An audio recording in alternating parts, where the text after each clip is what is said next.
I've made two international moves during my career at Amazon. And if you're interested in moving, I can help.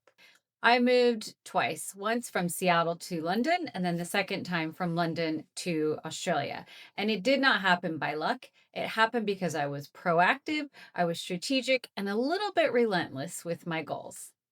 So if you've been thinking about making that international move, here are my 5 tips to make it happen.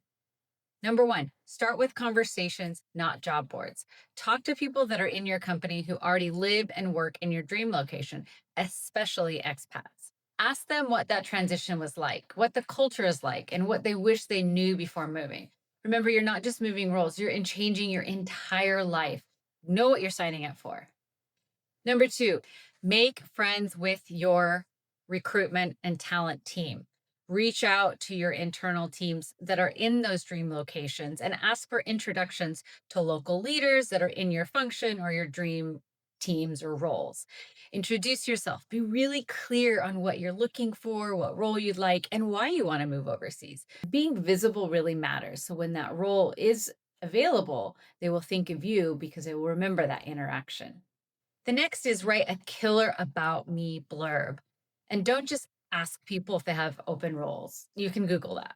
Instead, I recommend you write a really short blurb that sells you, your experience, what you're great at, and the results that you've delivered.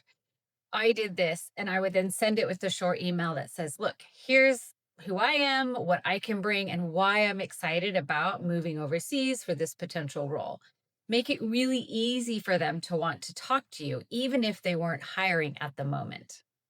Number four, use your wider network. If you're open to leaving your company, you can tap into your LinkedIn and your professional network, find people working in those global markets, ask for coffee chats, and ask them if they'd be open for making introductions.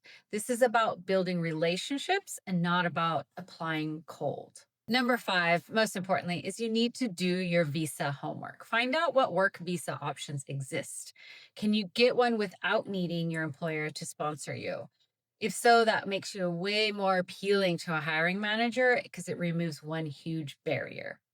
And the last thing is start earlier than you think. International moves take time. Even after you've landed the job, there are a lot of details that just take longer than you think. So plant the seeds early and be really patient. So, if you're dreaming of working overseas, I hope this helps you make the first step. And if you've done this before, I'd love to hear, what did I miss? What tips would you like to give people?